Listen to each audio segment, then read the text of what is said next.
Hey everybody, welcome to Ian Bagg Bought a House, a show about me, Ian Bagg, buying a house on the eastern shore of Virginia. And I am renovating that house. Well, my mother-in-law lives in it. It's a fantastic time that you should get involved in and do yourself.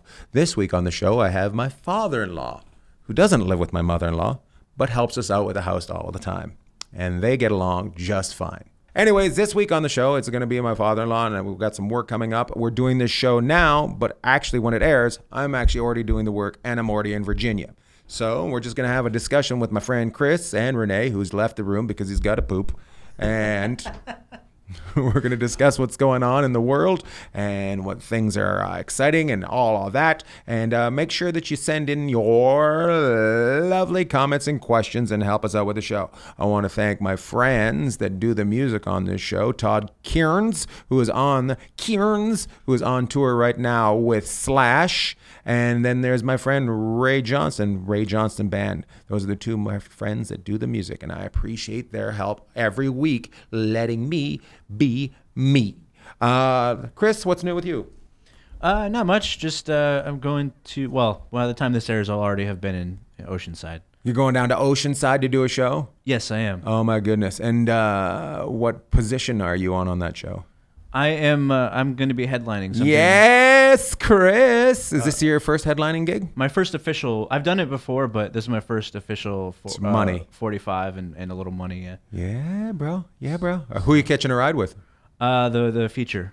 Nice. So he's You're a real headliner. You're making the feature drive you down. Well, DUIs do that, you know. Mm-hmm. If you've learned anything on this show, don't use your car when you've been having some glugs. My goodness. Yeah. My goodness. I just want to bring this up right now. Snapchat. You use it or don't use it? I thought it had died after, I forget which celebrity killed it, but there was a celebrity that killed it. Snapchat. Yes.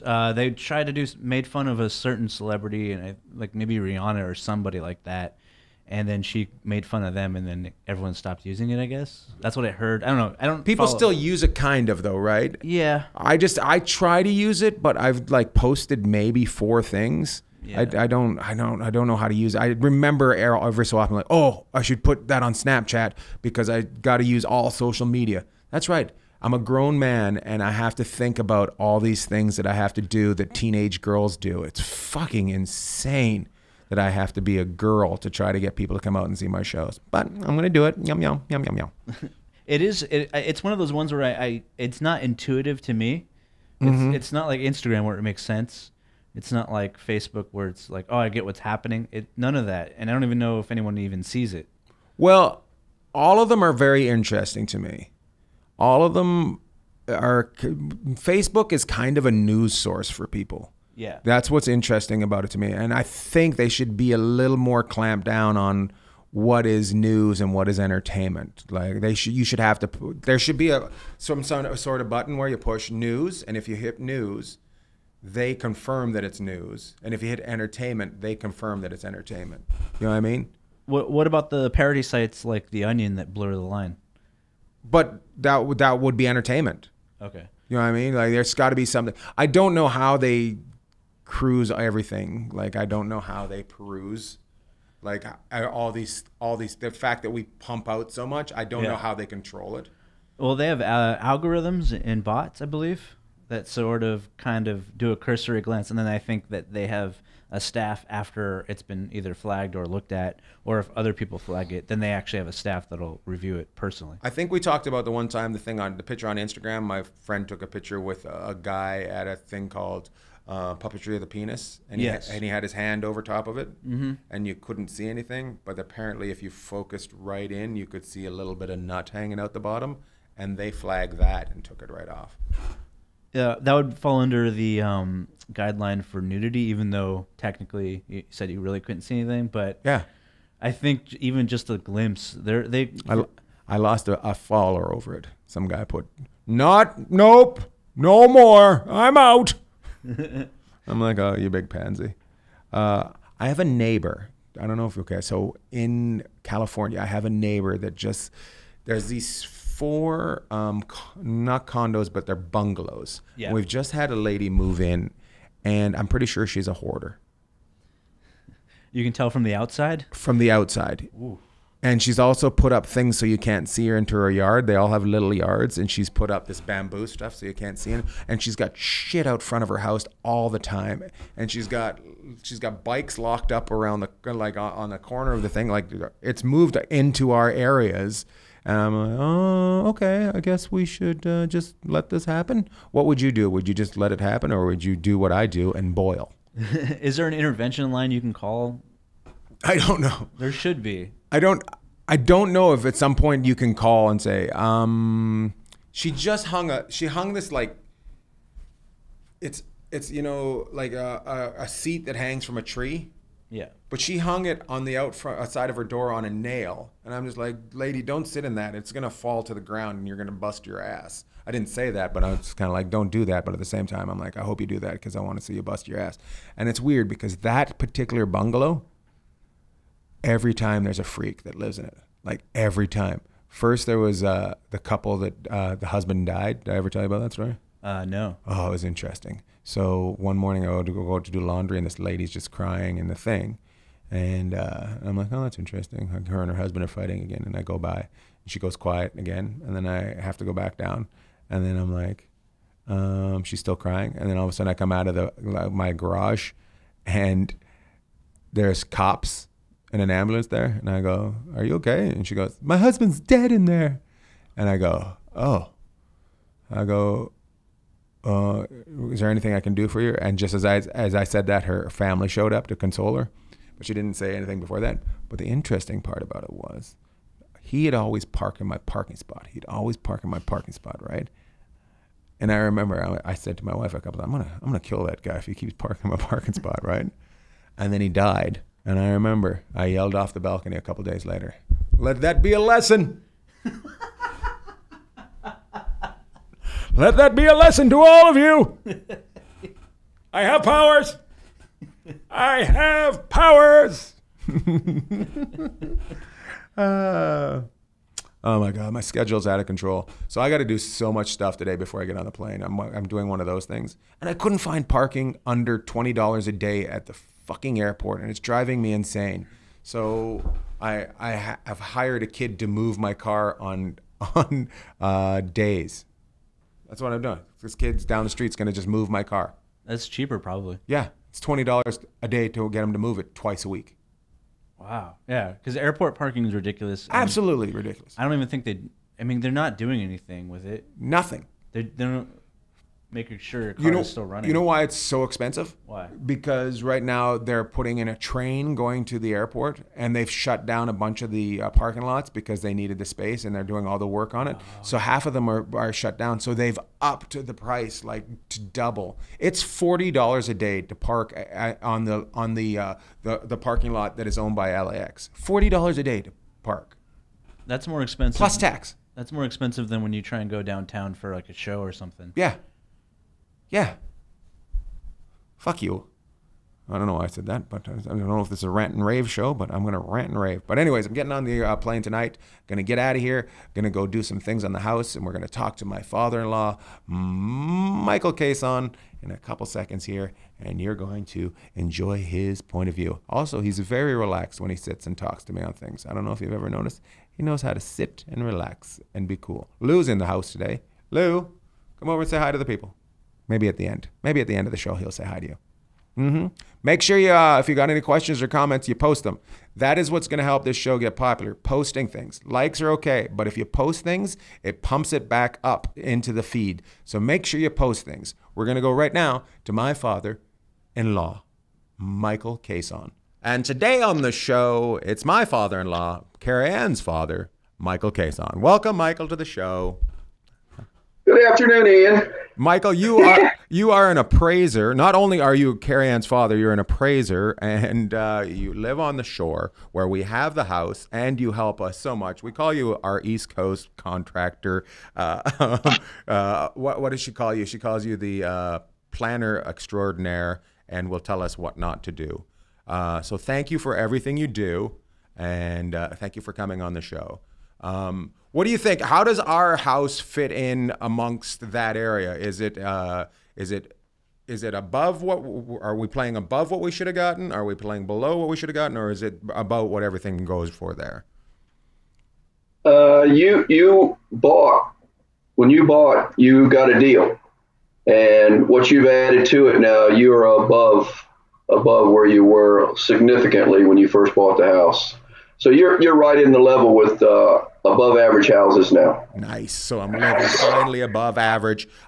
What would be the thing that you think needs to be done to that house the most? Upgrading your master bath would probably do you the most good, and maybe adding some ceiling fans to become more eco-friendly. Nice. Eco-friendly would help the place house with the ceiling fans. And the master bath I've been pushing off because that is going to be a major project.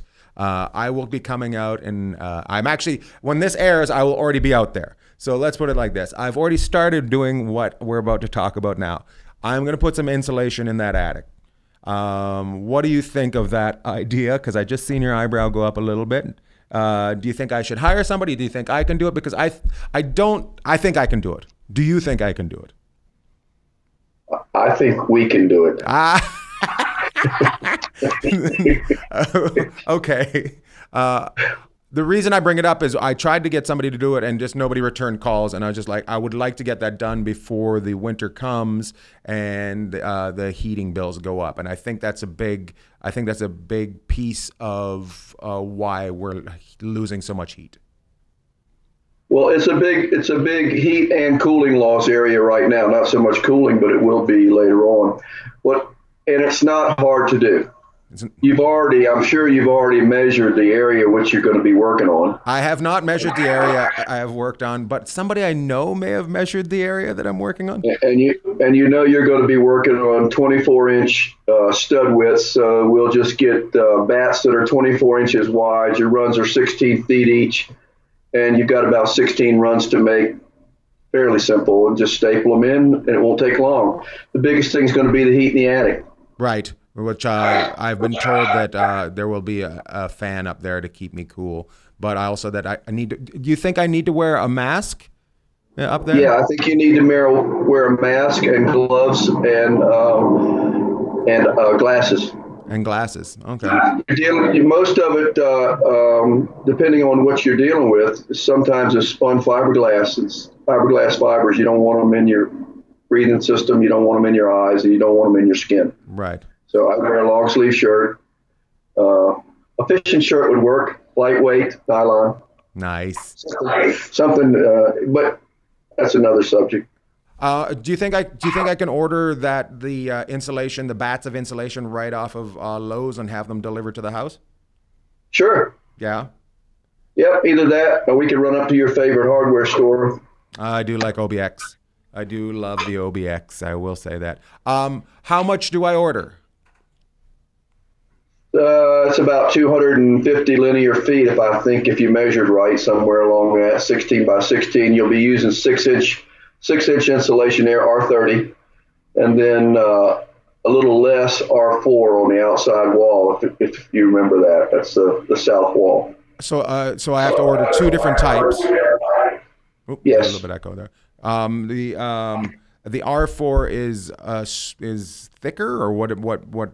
No, it's the R30 is going to be 6 inches. Uh-huh. That's going to go in between your 24-inch joists. Okay. And then on the outside wall, as you remember when we were talking about your door, you had a 4-inch wall versus a 6-inch wall.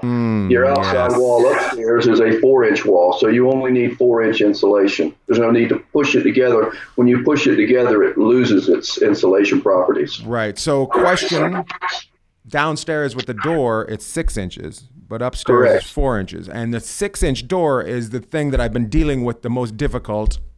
I've been fucking dealing with the most. We've bought 2 doors now and returned 2 doors. And I plan on buying another door while I'm out there. And I probably have to order it is what I'm going to have to do. But I will be selecting a door that will go on the front of that house. And I think I'd like to go back and get the one that we discussed before, which we bought and then had to return, but in a proper sizing. Well, you can do that. Or you can take the existing door that you have, just the door itself, the slab, without taking out the frame, and replace the door and leave the frame as it is for the time being. And then if the frame needs to be replaced later, you can replace the frame. What you're trying to do with your project is replace everything at one fell swoop. You're going to take the molding off, take the frame and the door out, put a new frame and a door in, and you need a 6-inch, not a 4-inch. And that's a lot of work because the existing frame works right now. It's not rotten. It's not in bad shape. You could actually just go with a slab if you so desired by putting a slab in there if you're having a tough time getting a frame door. Question for you. I did notice that the like if you look at that door, and one of the reasons I want to do it is because if you look at where the screws go in, it's kind of loose. Yeah, well, that's the hinge. That's the hinge, and it's loose because the screws. And I've looked at it. I put larger screws in while you were gone, by the way. Oh. Yeah. See, things are done to my house that I don't even know are done. The screws have worked loose over the years. So the screws actually can be enlarged or changed out, and it's just a hinge problem. It's not an actual door problem. It's not an actual door problem. Yeah. So now you've put some more stuff into my book. What? It might be something that would be more cost efficient for you to do now, and plan for a larger expense later. Not that I know anything about your finances, but I'm just saying.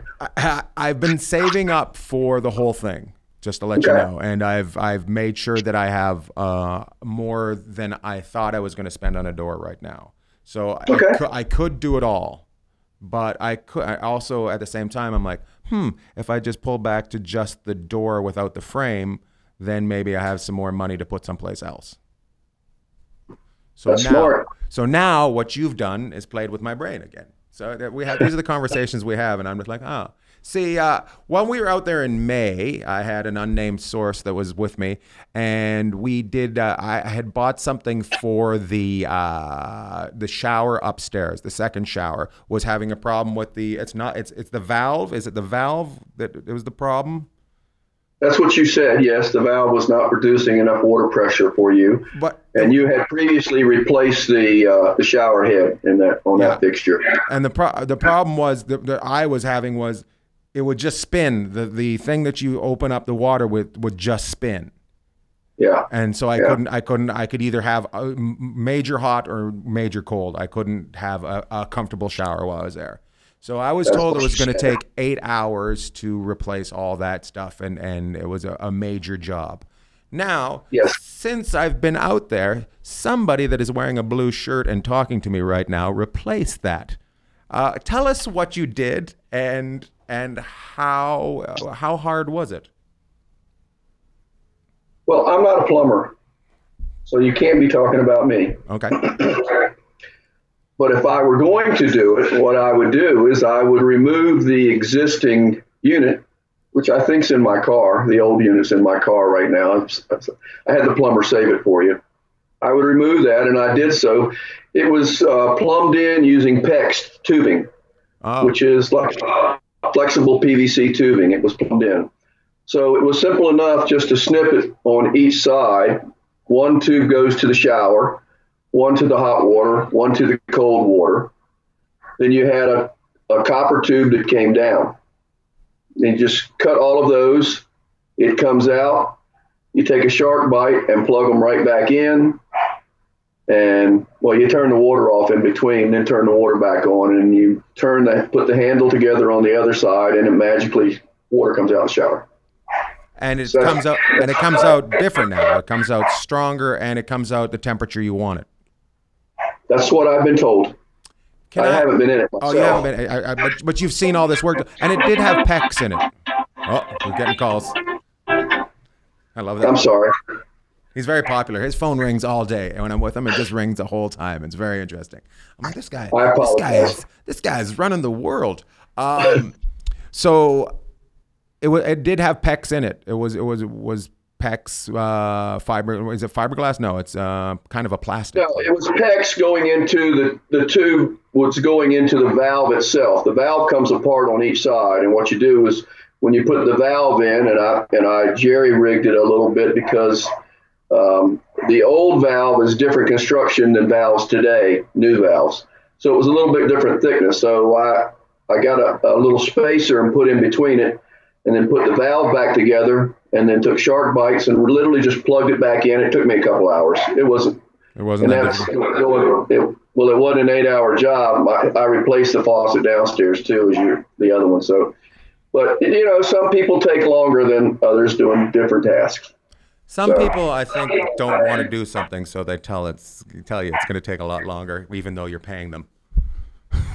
Yeah, well, I'm not complaining about anybody that used to be on the show. I was just trying to get it ready. So, he's frozen. I love it. Comfortable. Well, I'm glad you did, because I've said to my wife, who is your daughter, since May, we needed to have that done. Please find us a plumber to have that done. And she's like, yeah. And then I talked to her this morning, and she said, which was last week, according if you're looking at how this works. She said, "Oh, it's done. Dad did it." I'm like, "Okay, all right." That's how some things work with us. There's this. I talk to you, then you talk to her, and then things are done, and they're done. I'm just like, okay, whatever. I just kind of float through this process of doing it. I figure I saved you $500 me putting it in. I appreciate that. I owe you some money and some seafood and an exciting time and maybe some comedy. The big thing I want to do while I'm out there is she bought number plates for the front of the house. And, yes. And they'll be going into the brick. I've never drilled into brick before. I don't know if you have, but I would like to know if you might be able to help me with that. It's really simple. We've got some masonry bits. They're easy to do. They're a little flatter than a wood bit, a little thicker, and we'll drill a small hole, put a rubber sleeve in, and screw it. It'll take just a few minutes, not long. Easy. I like it. Question for you about this house. Would you flip it right now, or would you continue on the way we're doing it? And not that I'm even thinking about flipping it. I'm just curious what people think. I think you could get more than you sort of when you ask your question. So I'm just guessing you're talking about flipping the house. I think right now the market's still going up a little bit. I wouldn't be in any hurry until you got all you're done, and you're not going to get maximum out of it until you do your bathroom project. Because you've got a mixture of old stuff, new stuff. Okay, then that makes me ask this question: would you do floors first, or would you do the bathroom first? Well, you've got this fixation about floors. I do. I honest to God, yes. When I walk into a place, I look at the floors. I don't know if it's because the house I grew up in had the worst floors ever, and my mom's going to be mad at me when I said that. She's going to go, well, you can fuck off and not come home anymore. But I honestly think the floors need to be done next, but I'd like to hear what you say. I think that your hardwood you should leave, and I think you could upgrade your kitchen floors and your bathroom floors, and probably upgrade the carpet on the rest of your house. I think you could spend the money to put hardwood throughout as you want to do, but it would cost a lot, and you wouldn't get back dollar for dollar what you're going to put in it. I might not get back dollar for dollar, but it's going to make me happier. Does that make sense? There you go. Yes, it does. And if it makes you happy, it's just like everybody else in the world. If you're putting the money into something that's going to make you happy and you're pleased with it, then it's just like buying something that you want. That's what you do. Right. It's got nothing to do with what it's going to be worth in 3 years or what it's going to be worth in any period of time. If you're happy with it, then it makes me smile. And if it makes me smile, it makes Carrie smile. That's good. That's what I want to do. As long as everybody's smiling. I don't want to go too custom on the floors, though, like a bamboo or something, like a kind of a coffee color. No bamboo on the shore? What kind of wood do you think you should go with?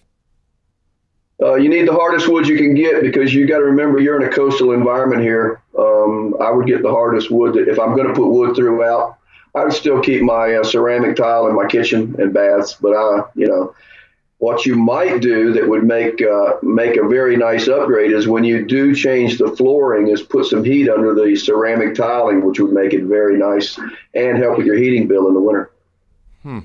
With the heated ceramic tile floors. Now you made my brain explode again, because I was thinking I want a continuous running floor. Like, I don't want any change except for in the bathrooms. So I was going to run right through the kitchen. Kitchens where you're going to have moisture and water, like bathrooms and kitchens, you really want a waterproof floor, and wood is not a good waterproof floor unless you put the new engineered laminate floor in, which there's plenty of that around. That works. But does that give you a resale? Does it affect your resale in either way? The new engineered floor has become very popular. It's very popular now. And it's reasonably priced. And you can get it from Lowe's, your favorite store. I love Lowe's. You know who I don't like? Lowe's. Their credit card department drives me insane. Insane. I'm just like, they love to. I bought something. The first thing I bought on Lowe's was I got all the appliances, and you got them for a deal. And if you paid off, then you got them for with no tax on it, interest on it, right? So I made the payments, and I thought I paid them off months ago. And the other day I got a $1,200 interest charge on my card. And they said, well, you didn't pay this off. I'm like, I've paid the card off, like almost off, like several different times. And they said, well, no, that money goes to the other things. It never goes to that. That's what a scam. It pays everything else, but not the thing you bought first. I'm just like, so I had to pay that off, and then got $1,200 back. So Lowe's, kiss my nuts, even though I love you. Yeah. That's why I pay cash at Lowe's. I know you do. He loves to tell me that he's got the cash. You go ahead. No, I don't. That's why I pay cash at Lowe's. Go ahead and use your credit bag. So bad they won't take my cash sometimes. Nah. Well, thank you. I am out there right now as we air this, but I will see you tomorrow when I get on the plane tonight. And thank you for everything you do for us. We really appreciate it, and thank you for your knowledge. You're welcome. Remember, travel safe. Love you. Remember, this weekend is tax-free weekend for any hurricane supplies, generators, anything to do with saving up to prevent damage during hurricanes is tax-free this weekend while you're out here, which will be next week. We're talking about this. Looks like I'll be buying some hurricane stuff this weekend because I've been tricked. I don't know who told you to tell me that, but it is going to get it some stuff. So have a great day. I'm looking forward to preparing for a hurricane.